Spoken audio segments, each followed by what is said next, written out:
ജമായത്തെ ഇസ്ലാമിയുടെ political വിങ്ങായിട്ടുള്ള welfare party of ഇന്ത്യയെ UDFന്റെ ഘടകകക്ഷിയാക്കി.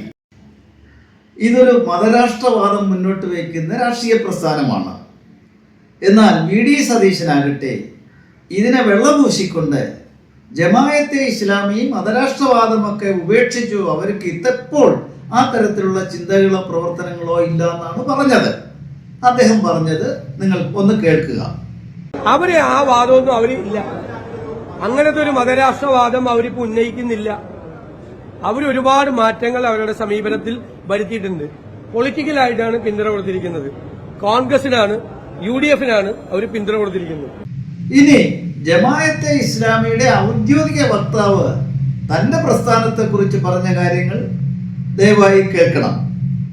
ഇസ്ലാമിന്റെ വളരെ മൗലിക പ്രധാനമാണ് ഇസ്ലാമിന്റെ രാഷ്ട്രവും, ഇസ്ലാമിക രാഷ്ട്രവും ഇസ്ലാമിക ഭരണവും എന്നത്. ആരാധനാ കർമ്മങ്ങൾ പോലും അതിനെ പൂർണ്ണതയോട് നിർവഹിക്കണമെങ്കിൽ ഇസ്ലാമിക രാഷ്ട്രവും ഇസ്ലാമിക ഭരണകൂടവും ഉണ്ടാവേണ്ടതുണ്ട്.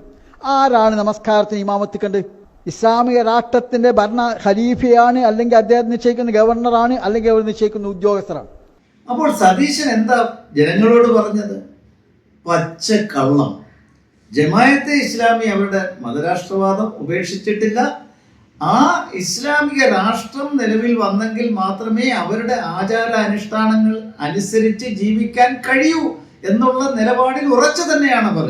ഇതേ നിലപാടായിരുന്നല്ലോ സ്വാതന്ത്ര്യത്തിന് മുമ്പ് അവരെടുത്തിരുന്നത്.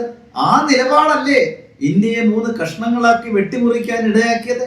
അതേ ആശയം, അതേ ആദർശം, അതേ പ്രവർത്തന ശൈലി, ഇതെല്ലാം തുടരുന്ന ജമായത്തെ ഇസ്ലാമിയെ കൂട്ടുപിടിച്ചുകൊണ്ടുള്ള ഈ സതീശന്റെ UDFും അതിനെ വെള്ളപൂശിക്കൊണ്ടുള്ള സതീശന്റെ ഈ കള്ളം പറച്ചിലും അസത്യ പ്രസ്താവനയും ഈ രാജ്യത്തെ ജനങ്ങളെ വഞ്ചിക്കുന്ന ഒന്നാണ്.